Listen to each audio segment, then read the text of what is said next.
Hermanos y hermanas, de nuevo está con ustedes en este Día del Señor el hermano Alexander Castellanos, transmitiendo para todos ustedes desde la Iglesia de Cristo en la República de El Salvador.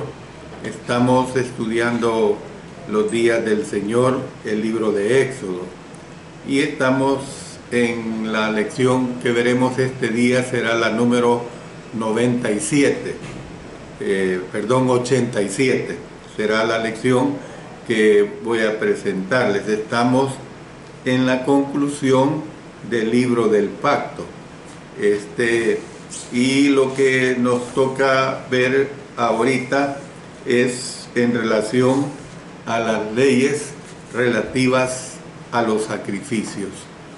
Pero antes vamos a pedir que el Señor nos ayude a través de la oración. Padre eterno, una vez más te agradecemos porque tú nos permites el estudio de tu palabra. Gracias por ello, Señor.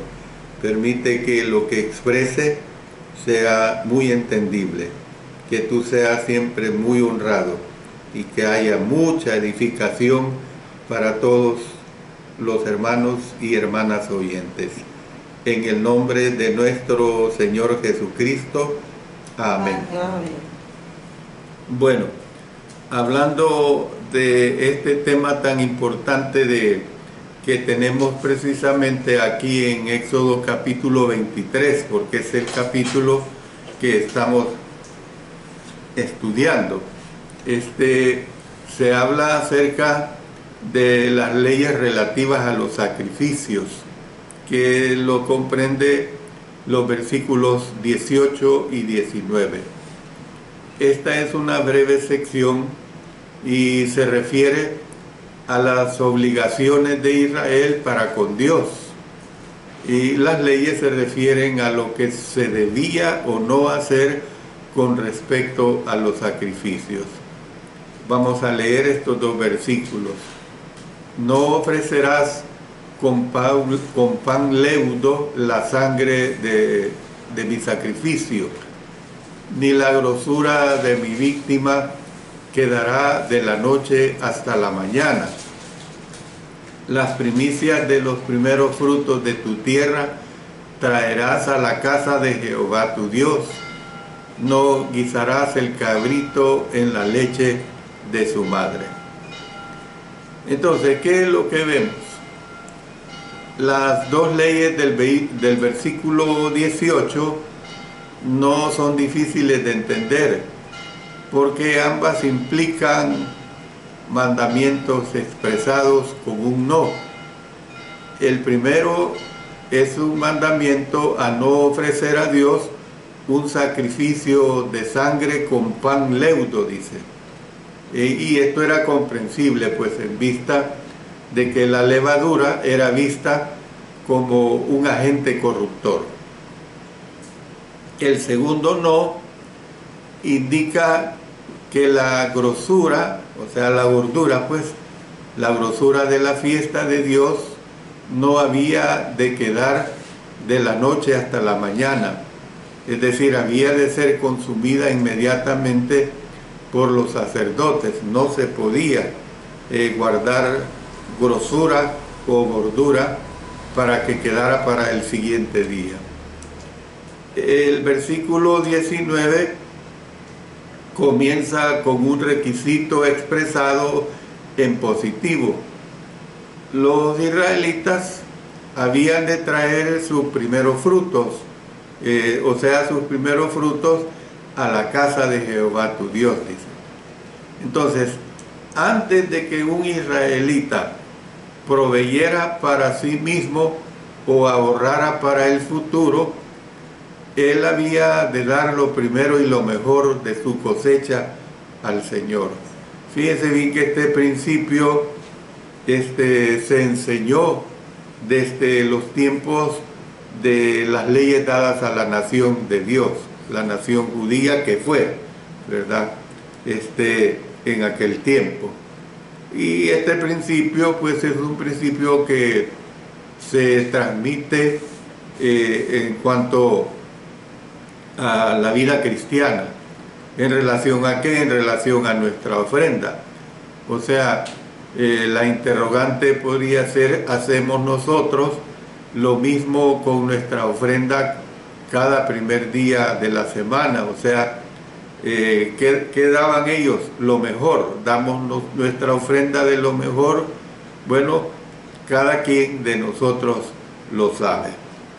Bueno, la segunda parte de este versículo 19 contiene un requisito desconcertante, porque miren lo que dice, las primicias, miren lo que dice, primero leamos Éxodo 34, 26, las primicias de los primeros frutos de tu tierra llevarás a la casa de Jehová tu Dios, no cocerás el cabrito en la leche de su madre. ¿Ve?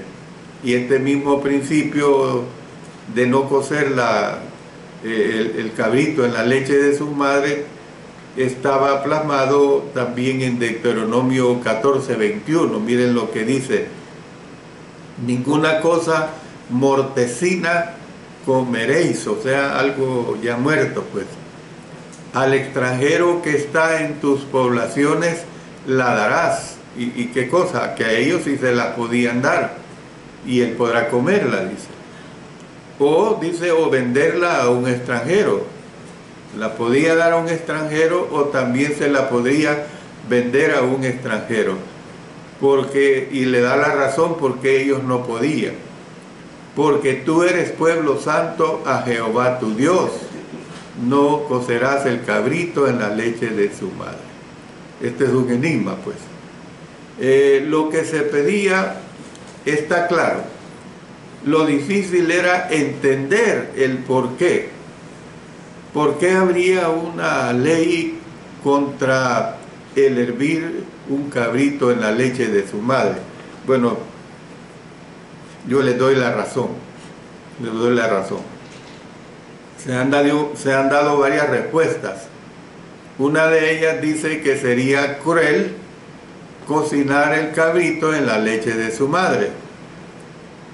La respuesta que más se da es que a Israel se le impuso tal restricción porque la práctica, óigase bien, constituía una característica de la religión pagana cananea. O sea, ¿qué es lo que pasaba? Si ellos adoptaban esta forma de cocer el cabrito en la leche de su madre, es decir, si Israel participaba de esta práctica, podría parecerles a los demás que Israel había adoptado la religión cananea. O sea, podría parecerle a los demás que Israel pues estaba paganizándose, pues si hacía esto, porque eso es lo que ellos hacían. Es como sucede con muchas religiones. Hacen sus rituales religiosos, sus rituales que dije sagrados, pero ¿qué sucede después de celebrar estos rituales? Los celebran con vino, los celebran con licor, los celebran con fiestas, con música, con cosas totalmente estridentes. Entonces, aquello que aparentemente en un principio fue santo, pues de santo no tiene nada, porque lo transforman en una situación totalmente paganizada. Y esto es lo que se puede entender acá: no cocerás el cabrito en la leche de su madre. Pero ahora entremos a otro aspecto. El otro aspecto que vamos a entrar es un epílogo. El epílogo es una conclusión, o sea, es un resumen. El epílogo, pues, que se presenta acá es que entran a la tierra prometida. Vamos a leer desde los versos 20 hasta el 23 ahorita, porque toda esta sección la comprende desde los versos 20 hasta el 33, pero leamos del 20 al 23. He aquí yo envío mi ángel delante de ti para que te guarde en el camino y te introduzca en el lugar que yo he preparado. Guárdate delante de él y oye su voz. No le seas rebelde, porque él no perdonará vuestra rebelión, porque mi nombre está en él. Pero si en verdad oyeres su voz e hicieres todo lo que yo te dijere, seré enemigo de tus enemigos y afligiré a los que te afligieren. Porque mi ángel irá delante de ti y te llevará a la tierra del amorreo, del eteo, del fereceo, del cananeo, del heveo y del jebuseo, a los cuales yo haré destruir. Entonces, Éxodo 23, versículos 20 hasta el 33, podría considerarse como un epílogo para el libro del pacto. O sea, una conclusión, un resumen, pues, para el libro del pacto, por no contener leyes adicionales. Ustedes fíjense que hasta allí llega. Más bien, se refiere al avance continuo de Israel hacia la tierra prometida y a la entrada definitiva a ella. Las promesas y advertencias de esta sección instaban al pueblo a ser fieles a medida que continuaban su viaje. Fíjense bien, ellos iban viajando, iban en este largo trajinar, pero hay que ponerle cuidado, que en lugar de ellos, entre más se iban alejando, entre más tiempo iban recorriendo, no tenían que tener una actitud de olvido, y al fin y al cabo ya estamos. Es como que si de repente usted se va de aquí a la Siberia rusa, eso está lejísimos, hablando relación geográfica, El Salvador, la Siberia rusa, y allá usted se olvida de su cristianismo. ¿Y qué importa el cristianismo? Si aquí hay pura nieve, aquí hay puros osos, aquí hay puros animales. Yo, ¿por qué me voy a acordar de mi cristianismo? ¿Por qué yo voy a conmemorar? ¿Por qué yo voy a mantenerme siendo un hijo de Dios? Eso no procedía con el pueblo de Israel. Ellos se iban alejando porque iban camino a la tierra prometida, pero ellos, a medida que continuaban, tenían que ser fieles en ese viaje. Esa fidelidad al Señor se tenía que mantener. Pasemos a ver otro aspecto. Aquí se habla de un ángel. Aquí vamos a ver varios aspectos, varias situaciones que se presentan. ¿Quién era el ángel? El ángel que Dios enviaría delante de Israel. El ángel había de ir delante de Israel, dice, guardar el pueblo en el camino e introducirlos en la tierra que Dios había preparado. Eso es lo que destacan los versículos 20 y 23. He aquí yo envío mi ángel delante de ti para que te guarde en el camino y te introduzca en el lugar que yo te he preparado. Versículo 23, porque mi ángel irá delante de ti y te llevará a la tierra del amorreo, del eteo, del fereceo, del cananeo, del heveo y del jebuseo, a los cuales yo haré destruir. Acuérdese pues que la tierra prometida estaba habitada, y estaba habitada por gente mala, y ellos tenían que conquistar pues esa tierra. Le mandaría u ordenaría a Israel oír su voz. ¿La voz de quién? La voz del ángel. ¿Ve? Vienen los versos 21 y 22. Guárdate delante de él y oye su voz. No le seas rebelde, porque él no perdonará vuestra rebelión, porque mi nombre está en él. Pero si en verdad oyeres su voz e hicieres todo lo que yo te dijere, seré enemigo de tus enemigos y afligiré a los que te afligieren. Entonces, además, este ángel perdonaría las transgresiones de Israel si eran obedientes. Por lo menos no los perdonaría si eran desobedientes. Es bien claro. Iba a haber perdón si eran obedientes. Israel pues había de guardarse de delante de él y oír su voz, no siéndole rebelde. Ya lo hemos leído en los versículos 21 y 22. En vista pues de que la palabra ángel en el idioma hebreo como en el idioma griego quiere decir mensajero, no se le olvide esto. Cuando lea usted en la Sagrada Escritura hebreo o griego, su significado es mensajero. Existen varias posibilidades en cuanto a la identidad de este ángel. Voy a decir, creo que si no me equivoco, voy a hablar de, creo que 3 o 4 de estas supuesta identidad. Bueno, en primer lugar, podría haber sido un mensajero humano o un representante de Dios.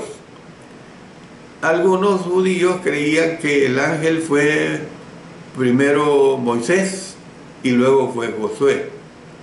La descripción del ángel inicialmente parece ser de un mensajero humano. Sin embargo, el versículo 21 que dice, mi nombre está en él, parece trasladar al mensajero el reino sobrenatural en vista de que el nombre de Dios equivale a su naturaleza revelada. En cierto sentido, pues, Moisés hizo las cosas que se dice que el ángel ha hecho por Israel. Sin embargo, el pasaje no parece referirse a un mensajero humano. Bueno, en segundo lugar, podría haber sido un ser celestial. A favor de este punto de vista está el hecho de que el ángel de Dios se menciona varias veces en el Antiguo Testamento. Sin embargo, el ángel de Dios puede referirse a Dios mismo. Algunos identifican al ángel con el ángel de Jehová sin dar ninguna explicación. O sea, es una referencia al ángel de Jehová, el mismo ser que vino a Josué como capitán de las huestes del Señor y que Zacarías vio como el ángel de Jehová. Y mire, para esto lo vamos a ilustrar con Zacarías 1, versículos 8 al 11. Mire lo que dice aquí Zacarías 1, 8 al 11. Vi de noche y he aquí un varón que cabalgaba sobre un caballo alazán, el cual estaba entre los mirtos que había en la hondura, y detrás de él había caballos alazanes, overos y blancos. Entonces dije, ¿qué son estos, Señor mío? Y me dijo el ángel, pónganle cuidado al ángel, el ángel que hablaba conmigo. Yo te enseñaré lo que son estos. Y aquel varón que estaba entre los mirtos respondió y dijo, estos son los que Jehová ha enviado a recorrer la tierra. Y ellos hablaron a aquel ángel de Jehová que estaba entre los mirtos, y dijeron, hemos recorrido la tierra, y he aquí toda la tierra está reposada y quieta. Bueno, esta es una ilustración que tenemos del ángel aquí en Zacarías. Pero en tercer lugar, podría haber sido deidad, o sea, Dios mismo. A favor de este punto de vista, está el hecho de que el nombre de Dios estaba en él. Mire lo que dice el verso 21. Guárdate delante de él y oye su voz, no le seas rebelde, porque Él no perdonará vuestra rebelión, porque mi nombre está en Él. Entonces, es evidente que el ángel tenía la opción de perdonar pecados. Ahí lo dice, ya lo hemos leído en el versículo 21, lo cual únicamente puede hacer Dios. Entonces, el ángel de Jehová de Éxodo 3 fue sin duda una manifestación de Dios mismo. Otros creen que el ángel en este pasaje y en otros lugares era la segunda persona de la deidad, el Verbo preencarnado. Pero yo quiero decir esto, yo personalmente es lo que menos puedo creer. ¿Por qué? Porque en ese caso, cuando el niño Jesús nació, ya era la segunda vez que Él había venido a la tierra. Entonces es ilógico, es absurdo pensar que el Verbo encarnado, el niño Jesús, ya había venido en una forma de ángel muchos siglos atrás. No se puede dar esta situación. Cuando el niño Jesús se encarnó aquí en la tierra, en su cuerpo, fue precisamente la primera vez que Él vino aquí a la tierra para darnos salvación. Ahora, sabemos que como parte de la deidad que era, como el Verbo, como alguien que estaba con Dios y que participaba con Dios, evidentemente que Él tenía vida, era Dios mismo, pues, y ya los entendemos bien desde la creación, que Él fue participante también de esta creación. Es deidad, pues, eso tenemos que entenderlo, pero entender que el ángel vino en esta oportunidad no puede darse en esta situación, porque contradeciría la misma palabra de Dios.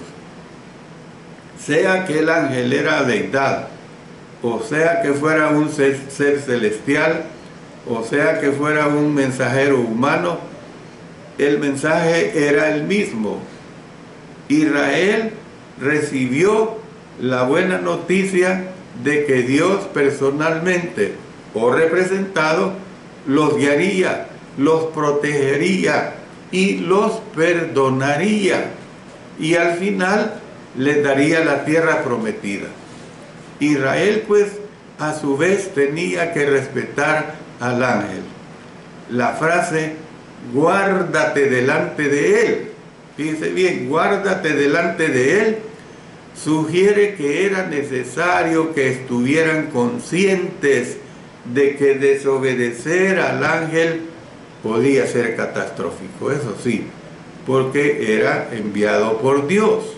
Eso hay que tomarlo bien en cuenta. Entonces, esta parte, perdón, hermano.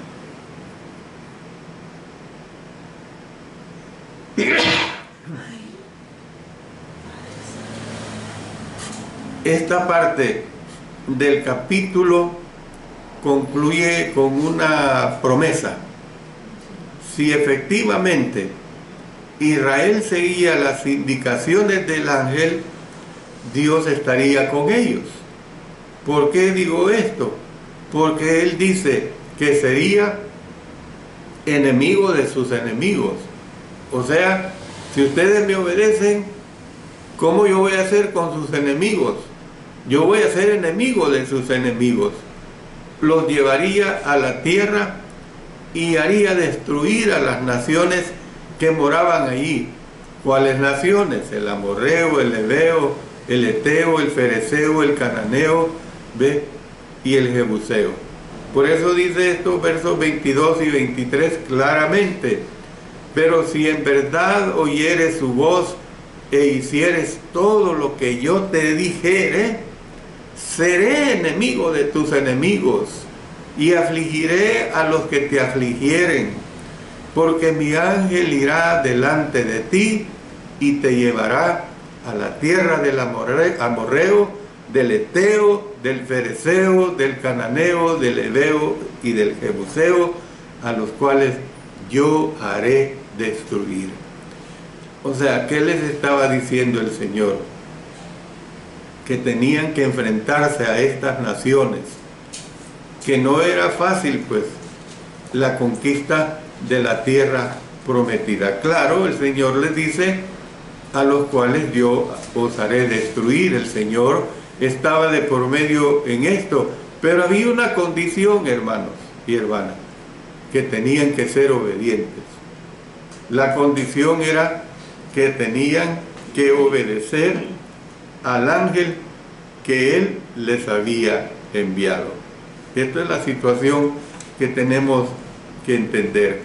Yo me voy a quedar hasta acá, hermanos. Vamos a continuar en la hora del sermón a partir del verso 24 hasta el versículo 30, porque lo que aquí se presenta es también muy interesante. Pero mientras tanto, quedémonos hasta esta parte que hemos estudiado. Oremos. Padre Celestial, gracias te damos porque tú permites que tu palabra se predique, se enseñe y que ella nos redarguya en cuanto a lo que nosotros tenemos que ser, lo que tenemos que vivir. Estas enseñanzas que siempre han prevalecido de obedecerte a ti hasta el presente día como hijos de Dios, cristianos y cristianas, tenemos que guardar fiel obediencia hacia ti. En el poderoso nombre de nuestro Señor Jesucristo. Amén. Amén.